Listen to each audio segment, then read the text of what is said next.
foremost goal is about democratic self-government and a free society. That's one of the things. Thank you.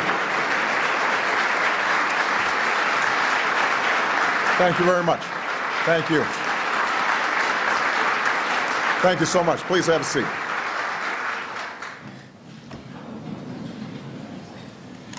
At the dawn of our republic, a small secret surveillance committee born out of the Sons of Liberty was established in Boston. And the group's members included Paul Revere. At night, they would patrol the streets, reporting back any signs that the British were preparing raids against America's early patriots. Throughout American history, intelligence has helped secure our country and our freedoms. In the Civil War, Union balloons reconnaissance tracked the size of Confederate armies by counting the number of campfires. In World War II, code breakers gave us insights into Japanese war plans. And when Patton marched across Europe, intercepted communications helped save the lives of his troops. After the war, the rise of the Iron Curtain and nuclear weapons only increased the need for sustained intelligence gathering. And so, in the early days of the Cold War, President Truman created the National Security Agency, or NSA, to give us insights into the Soviet bloc and provide our leaders with information they needed to confront aggression and avert catastrophe. Throughout this evolution, we benefited from both our Constitution and our traditions of limited government.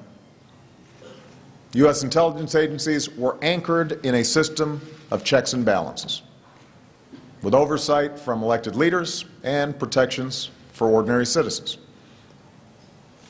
Meanwhile, totalitarian states like East Germany offered a cautionary tale of what could happen when vast, unchecked surveillance turned citizens into informers and persecuted people for what they said in the privacy of their own homes.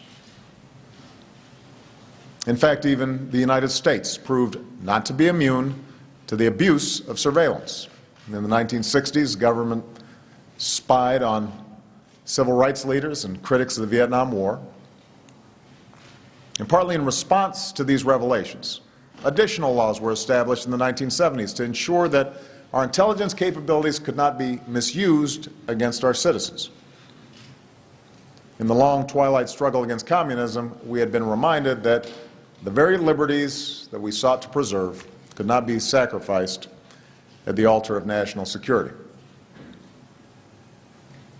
Now, if the fall of the Soviet Union left America without a competing superpower, emerging threats from terrorist groups and the proliferation of weapons of mass destruction place new and in some ways more complicated demands on our intelligence agencies. Globalization and the internet made these threats more acute as technology erased borders and empowered individuals to project great violence as well as great good.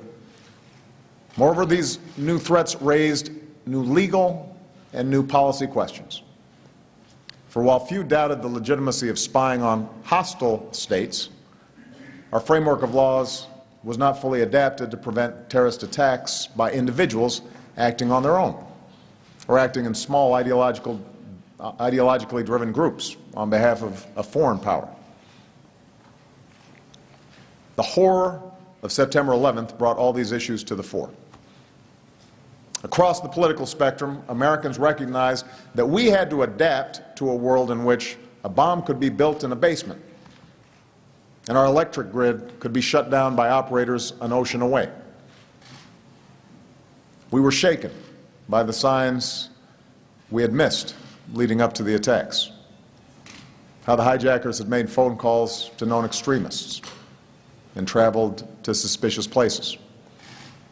So we demanded that our intelligence community improve its capabilities and that law enforcement change practices to focus more on preventing attacks before they happen than prosecuting terrorists after an attack. It is hard to overstate the transformation America's intelligence community had to go through after 9/11. Our agencies suddenly needed to do far more than the traditional mission of monitoring hostile powers and gathering information for policymakers. Instead, they were now asked to identify and target plotters in some of the most remote parts of the world and to anticipate the actions of networks that by their very nature cannot be easily penetrated with spies or informants. And it is a testimony to the hard work and dedication of the men and women of our intelligence community that over the past decade, we've made enormous strides in fulfilling this mission. Today, new capabilities allow intelligence agencies to track who a terrorist is in contact with and follow the trail of his travel or his funding. New laws allow information to be collected and shared more quickly and effectively between federal agencies and state and local law enforcement. Relationships with foreign intelligence services have expanded, and our capacity to repel cyber attacks have been strengthened. And taken together, these efforts have prevented multiple attacks and saved innocent lives, not just here in the United States, but around the globe. And yet, in our rush to respond to a very real and novel set of threats, the risk of government overreach, the possibility that we lose some of our core liberties in pursuit of security, also became more pronounced. We saw in the immediate aftermath of 9/11, our government engaged in enhanced interrogation techniques that contradicted our values. As a senator, I was critical of several practices, such as warrantless wiretaps. And all too often, new authorities were instituted without adequate public debate. Through a combination of action by the courts, increased congressional oversight, and adjustments by the previous administration, some of the worst excesses that emerged after 9/11 were curbed by the time I took office. But a variety of factors have continued to complicate America's efforts to both defend our nation and uphold our civil liberties. First, the same technological advances that allow U.S. intelligence agencies to pinpoint an al-Qaeda cell in Yemen or an email between two terrorists in the Sahel also mean that many routine communications around the world are within our reach. And at a time when more and more of our lives are digital, that prospect is disquieting for all of us. Second, the combination of increased digital information and powerful supercomputers offers intelligence agencies the possibility of sifting through massive amounts of bulk data to identify patterns or pursue leads that may thwart impending threats. It's a powerful tool. But the government collection and storage of such bulk data also creates a potential for abuse. Third, the legal safeguards that restrict surveillance against U.S. persons without a warrant do not apply to foreign persons overseas. This is not unique to America. Few, if any, spy agencies around the world constrain their activities beyond their own borders. And the whole point of intelligence is to obtain information that is not publicly available. But America's capabilities are unique. And the power of new technologies means that there are fewer and fewer technical constraints on what we can do. That places a special obligation on us to ask tough questions about what we should do. And finally, intelligence agencies cannot function without secrecy, which makes their work less subject to public debate. Yet there is an inevitable bias, not only within the intelligence community, but among all of us who are responsible for national security, to collect more information about the world, not less. So in the absence of institutional requirements for regular debate and oversight that is public as well as private or classified, the danger of government overreach becomes more acute. And this is particularly true when surveillance technology and our reliance on digital information is evolving much faster than our laws. For all these reasons, I maintained a healthy skepticism toward our surveillance programs after I became president. I ordered that our programs be reviewed by my national security team and our lawyers. And in some cases, I ordered changes in how we did business. We increased oversight and auditing, including new structures aimed at compliance. Improved rules were proposed by the government and approved by the Foreign Intelligence Surveillance Court. And we sought to keep Congress continually updated on these activities. What I did not do is stop these programs wholesale. Not only because I felt that they made us more secure, but also because nothing in that initial review and nothing that I've learned since indicated that our intelligence community has sought to violate the law or is cavalier about the civil liberties of their fellow citizens. To the contrary, in an extraordinarily difficult job, one in which actions are second-guessed, success is unreported, and failure can be catastrophic, the men and women of the intelligence community, including the NSA, consistently follow protocols designed to protect the privacy of ordinary people. They're not abusing authorities in order to listen to your private phone calls or read your emails. When mistakes are made, which is inevitable in any large and complicated human enterprise, they correct those mistakes. Laboring in obscurity, often unable to discuss their work even with family and friends, the men and women at the NSA know that if another 9/11 or massive cyber attack occurs, they will be asked by Congress and the media why they failed to connect the dots. What sustains those who work at NSA and our other intelligence agencies through all these pressures is the knowledge that their professionalism and dedication play a central role in the defense of our nation.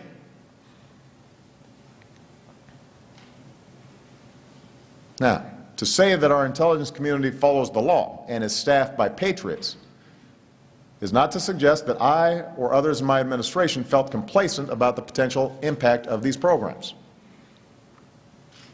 Those of us who hold office in America have a responsibility to our Constitution. And while I was confident in the integrity of those who lead our intelligence community, it was clear to me in observing our intelligence operations on a regular basis that changes in our technological capabilities were raising new questions about the privacy safeguards currently in place. Moreover, after an extended review of our use of drones in the fight against terrorist networks, I believed a fresh examination of our surveillance programs was a necessary next step in our effort to get off the open-ended war footing that we've maintained since 9/11. And for these reasons, I indicated in a speech at the National Defense University last May that we needed a more robust public discussion about the balance between security and liberty. Of course, what I did not know at the time is that within weeks of my speech, an avalanche of unauthorized disclosures would spark controversies at home and abroad that have continued to this day. Now, given the fact of an open investigation, I'm not going to dwell on Mr. Snowden's actions or his motivations. I will say that our nation's defense depends in part on the fidelity of those entrusted with our nation's secrets. If any individual who objects to government policy can take it into their own hands to publicly disclose classified information, then we will not be able to keep our people safe or conduct foreign policy. Moreover, the sensational way in which these disclosures have come out has often shed more heat than light, while revealing methods to our adversaries that could impact our operations in ways that we may not fully understand for years to come. Regardless of how we got here, though, the task before us now is greater than simply repairing the damage done to our operations or preventing more disclosures from taking place in the future. Instead, we have to make some important decisions about how to protect ourselves and sustain our leadership in the world while upholding the civil liberties and privacy protections that our ideals and our Constitution require. We need to do so not only because it is right, but because the challenges posed by threats like terrorism and proliferation and cyber attacks are not going away anytime soon. They are going to continue to be a major problem. And for our intelligence community to be effective over the long haul, we must maintain the trust of the American people and people around the world. This effort will not be completed overnight. And given the pace of technological change, we shouldn't expect this to be the last time America has this debate. But I want the American people to know that the work has begun. Over the last 6 months, I created an outside review group on intelligence and communications technologies to make recommendations for reform. I consulted with the Privacy and Civil Liberties Oversight Board, created by Congress. I've listened to foreign partners, privacy advocates, and industry leaders. My administration has spent countless hours considering how to approach intelligence in this era of diffuse threats and technological revolution. So before outlining specific changes that I've ordered, let me make a few broad observations that have emerged from this process. First, everyone who has looked at these problems, including skeptics of existing programs, recognizes that we have real enemies and threats and that intelligence serves a vital role in confronting them. We cannot prevent terrorist attacks or cyber threats without some capability to penetrate digital communications, whether it's to unravel a terrorist plot, to intercept malware that targets a stock exchange, to make sure air traffic control systems are not compromised, or to ensure that hackers do not empty your bank accounts. We are expected to protect the American people. That requires us to have capabilities in this field. Moreover, we cannot unilaterally disarm our intelligence agencies. There's a reason why BlackBerries and iPhones are not allowed in the White House Situation Room. We know that the intelligence services of other countries, including some who feign surprise over the Snowden disclosures, are constantly probing our government and private sector networks and accelerating programs to listen to our conversations and intercept our emails and compromise our systems. We know that. Meanwhile, a number of countries, including some who have loudly criticized the NSA, privately acknowledge that America has special responsibilities as the world's only superpower, that our intelligence capabilities are critical to meeting these responsibilities, and that they themselves have relied on the information we obtain to protect their own people. Second, just as ardent civil libertarians recognize the need for robust intelligence capabilities, those with responsibilities for our national security readily acknowledge the potential for abuse as intelligence capabilities advance and more private information is digitized. After all, the folks at NSA and other intelligence agencies are our neighbors. They're our friends and family. They've got electronic bank and medical records like everybody else. They have kids on Facebook and Instagram, and they know more than most of us the vulnerabilities to privacy that exist in a world where transactions are recorded and email and text and messages are stored, and even our movements can increasingly be tracked through the GPS on our phones. Third, there was a recognition by all who participated in these reviews that the challenges to our privacy do not come from government alone. Corporations of all shapes and sizes track what you buy, store and analyze our data, and use it for commercial purposes. That's how those targeted ads pop up on your computer and your smartphone periodically.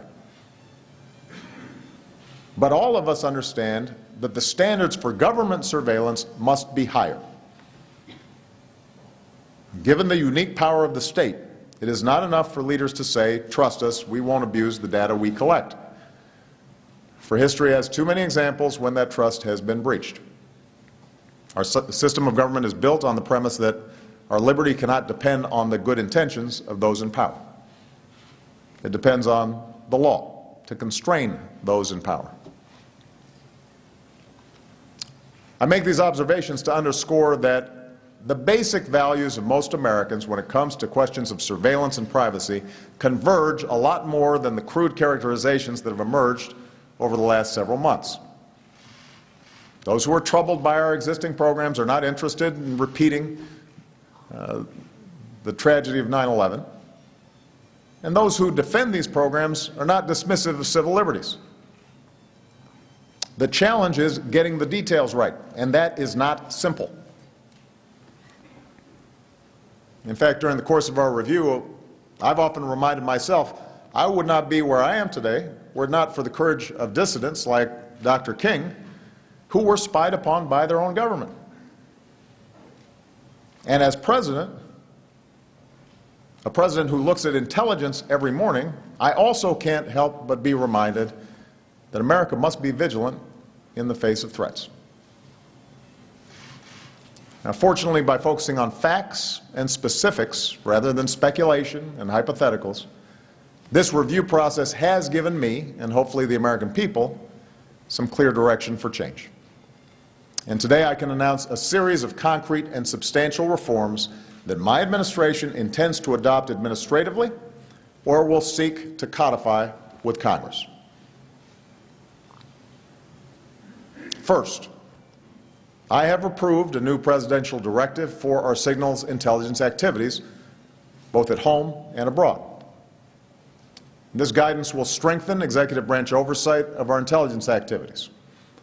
It will ensure that we take into account our security requirements, but also our alliances, our trade and investment relationships, including the concerns of American companies, and our commitment to privacy and basic liberties. And we will review decisions about intelligence priorities and sensitive targets on an annual basis so that our actions are regularly scrutinized by my senior national security team. Second, we will reform programs and procedures in place to provide greater transparency to our surveillance activities and fortify the safeguards that protect the privacy of U.S. persons. Since we began this review, including information being released today, we've declassified over 40 opinions and orders of the Foreign Intelligence Surveillance Court, which provides judicial review of some of our most sensitive intelligence activities, including the Section 702 program targeting foreign individuals overseas and the Section 215 telephone metadata program. And going forward, I'm directing the Director of National Intelligence, in consultation with the Attorney General, to annually review, for the purposes of declassification, any future opinions of the court with broad privacy implications, and to report to me and to Congress on these efforts. To ensure that the court hears a broader range of privacy perspectives, I'm also calling on Congress to authorize the establishment of a panel of advocates from outside government to provide an independent voice in significant cases before the Foreign Intelligence Surveillance Court. Third, we will provide additional protections for activities conducted under Section 702, which allows the government to intercept the communications of foreign targets overseas who have information that's important for our national security. Specifically, I'm asking the Attorney General and DNI to institute reforms that place additional restrictions on government's ability to retain, search, and use in criminal cases communications between Americans and foreign citizens incidentally collected under Section 702. Fourth, in investigating threats, the FBI also relies on what's called national security letters, which can require companies to provide specific and limited information to the government without disclosing the orders to the subject of the investigation. Now, these are cases in which it's important that the subject of the investigation, such as a possible terrorist or spy, isn't tipped off. But we can and should be more transparent in how government uses this authority. I've therefore directed the Attorney General to amend how we use national security letters so that this secrecy will not be indefinite, so that it will terminate within a fixed time unless the government demonstrates a real need for further secrecy.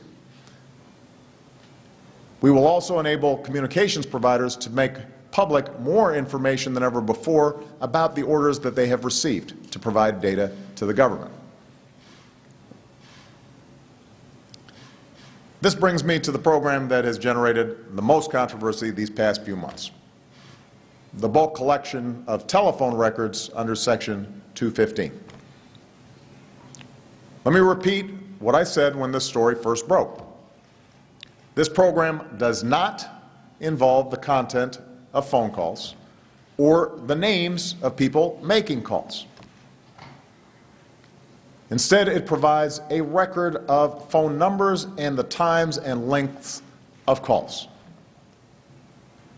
Metadata that can be queried if and when we have a reasonable suspicion that a particular number is linked to a terrorist organization. Why is this necessary? The program grew out of a desire to address a gap identified after 9/11. One of the 9/11 hijackers, Khalid al-Mindar, made a phone call from San Diego to a known al-Qaeda safe house in Yemen. NSA saw that call, but it could not see that the call was coming from an individual already in the United States. The telephone metadata program under Section 215 was designed to map the communications of terrorists so we can see who they may be in contact with as quickly as possible. And this capability could also prove valuable in a crisis. For example, if a bomb goes off in one of our cities and law enforcement is racing to determine whether a network is poised to conduct additional attacks, time is of the essence. Being able to quickly review phone connections to assess whether a network exists is critical to that effort. In sum, the program does not involve the NSA examining the phone records of ordinary Americans. Rather, it consolidates these records into a database that the government can query if it has a specific lead. A consolidation of phone records that the companies already retain for business purposes. The review group turned up no indication that this database has been intentionally abused, and I believe it is important that the capability that this program is designed to meet is preserved. Having said that, I believe critics are right to point out that without proper safeguards, this type of program could be used to yield more information about our private lives and open the door to more intrusive bulk collection programs in the future. They're also right to point out that although the telephone bulk collection program was subject to oversight by the Foreign Intelligence Surveillance Court and has been reauthorized repeatedly by Congress, it has never been subject to vigorous public debate. For all these reasons, I believe we need a new approach.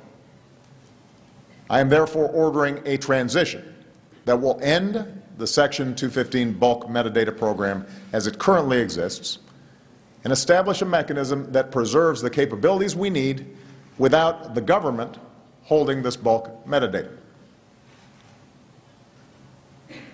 This will not be simple. The review group recommended that our current approach be replaced by one in which the providers or a third party retain the bulk records, with government accessing information as needed. Both of these options pose difficult problems. Relying solely on the records of multiple providers, for example, could require companies to alter their procedures in ways that raise new privacy concerns. On the other hand, any third party maintaining a single consolidated database would be carrying out what's essentially a government function, but with more expense, more legal ambiguity, potentially less accountability, all of which would have a doubtful impact on increasing public confidence that their privacy is being protected. During the review process, some suggested that we may also be able to preserve the capabilities we need through a combination of existing authorities, better information sharing, and recent technological advances. But more work needs to be done to determine exactly how this system might work. Because of the challenges involved, I've ordered that the transition away from the existing program will proceed in 2 steps. Effective immediately, we will only pursue phone calls that are 2 steps removed from a number associated with a terrorist organization instead of the current 3. And I have directed the Attorney General to work with the Foreign Intelligence Surveillance Court so that during this transition period, the database can be queried only after a judicial finding or in the case of a true emergency. Next, step 2. I've instructed the intelligence community and the Attorney General to use this transition period to develop options for a new approach that can match the capabilities and fill the gaps that the Section 215 program was designed to address without the government holding this metadata itself. They will report back to me with options for alternative approaches before the program comes up for reauthorization on March 28th. And during this period, I will consult with the relevant committees in Congress to seek their views, and then seek congressional authorization for the new program as needed. Now, the reforms I'm proposing today should give the American people greater confidence that their rights are being protected, even as our intelligence and law enforcement agencies maintain the tools they need to keep us safe. And I recognize that there are additional issues that require further debate. For example, some who participated in our review, as well as some members of Congress, would like to see more sweeping reforms to the use of national security letters, so that we have to go to a judge each time before issuing these requests. Here I have concerns that we should not set a standard for terrorism investigations that is higher than those involved in investigating an ordinary crime. But I agree that greater oversight on the use of these letters may be appropriate, and I'm prepared to work with Congress on this issue. There are also those who would like to see different changes to the FISA court than the ones I've proposed. On all these issues, I'm open to working with Congress to ensure that we build a broad consensus for how to move forward. And I'm confident that we can shape an approach that meets our security needs while upholding the civil liberties of every American. Let me now turn to the separate set of concerns that have been raised overseas and focus on America's approach to intelligence collection abroad. As I've indicated, the United States has unique responsibilities when it comes to intelligence collection. Our capabilities help protect not only our nation, but our friends and our allies as well. But our efforts will only be effective if ordinary citizens in other countries have confidence that the United States respects their privacy too. And the leaders of our close friends and allies deserve to know that if I want to know what they think about an issue, I'll pick up the phone and call them, rather than turning to surveillance. In other words, just as we balance security and privacy at home, our global leadership demands that we balance our security requirements against our need to maintain the trust and cooperation among people and leaders around the world.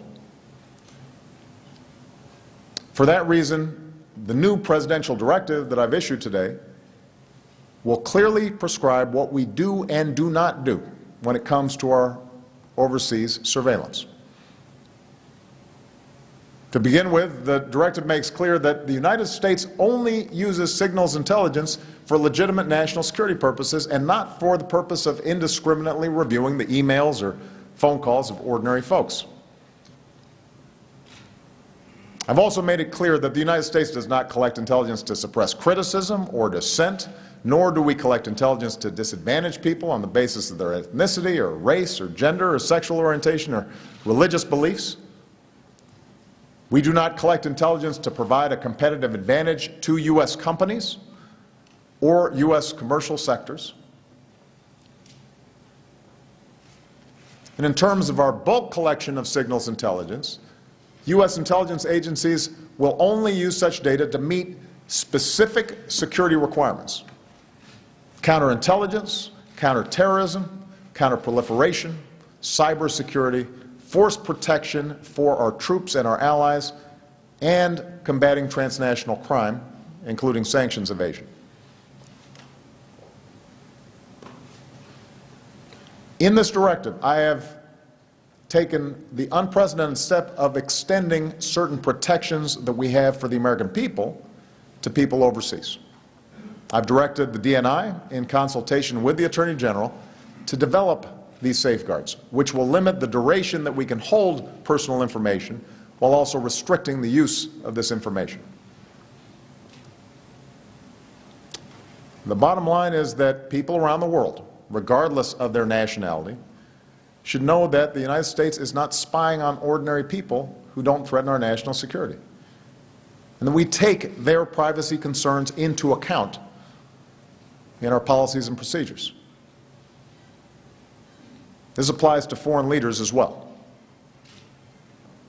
Given the understandable attention that this issue has received, I've made clear to the intelligence community that unless there is a compelling national security purpose, we will not monitor the communications of heads of state and government of our close friends and allies. And I've instructed my national security team, as well as the intelligence community, to work with foreign counterparts to deepen our coordination and cooperation in ways that rebuild trust going forward. Now, let me be clear. Our intelligence agencies will continue to gather information about the intentions of governments, as opposed to ordinary citizens, around the world, in the same way that the intelligence services of every other nation does. We will not apologize simply because our services may be more effective. But heads of state and government with whom we work closely and on whose cooperation we depend should feel confident that we are treating them as real partners. And the changes I've ordered do just that. Finally, to make sure that we follow through on all these reforms, I'm making some important changes to how our government is organized. The State Department will designate a senior officer to coordinate our diplomacy on issues related to technology and signals intelligence. We will appoint a senior official at the White House to implement the new privacy safeguards that I've announced today. I will devote the resources to centralize and improve the process we use to handle foreign requests for legal assistance, keeping our high standards for privacy while helping foreign partners fight crime and terrorism. I've also asked my counselor, John Podesta, to lead a comprehensive review of big data and privacy. And this group will consist of government officials who, along with the President's Council of Advisors on Science and Technology, will reach out to privacy experts, technologists, and business leaders and look how the challenges inherent in big data are being confronted by both the public and private sectors. Whether we can forge international norms on how to manage this data, and how we can continue to promote the free flow of information in ways that are consistent with both privacy and security. For ultimately, what's at stake in this debate goes far beyond a few months of headlines or passing tensions in our foreign policy. When you cut through the noise, what's really at stake is how we remain true to who we are in a world that is remaking itself at dizzying speed. Whether it's the ability of individuals to communicate ideas, to access information that would have once filled every great library in every country in the world, or to forge bonds with people on the other sides of the globe. Technology is remaking what is possible for individuals and for institutions and for the international order. So while the reforms that I've announced will point us in a new direction, I am mindful that more work will be needed in the future. One thing I'm certain of: this debate will make us stronger. And I also know that in this time of change, the United States of America will have to lead. It may seem sometimes that America is being held to a different standard. And I'll admit, the readiness of some to assume the worst motives by our government can be frustrating. No one expects China to have an open debate about their surveillance programs, or Russia to take privacy concerns of citizens in other places into account. But let's remember, we are held to a different standard precisely because we have been at the forefront of defending personal privacy and human dignity. As the nation that developed the Internet, the world expects us to ensure that the digital revolution works as a tool for individual empowerment, not government control.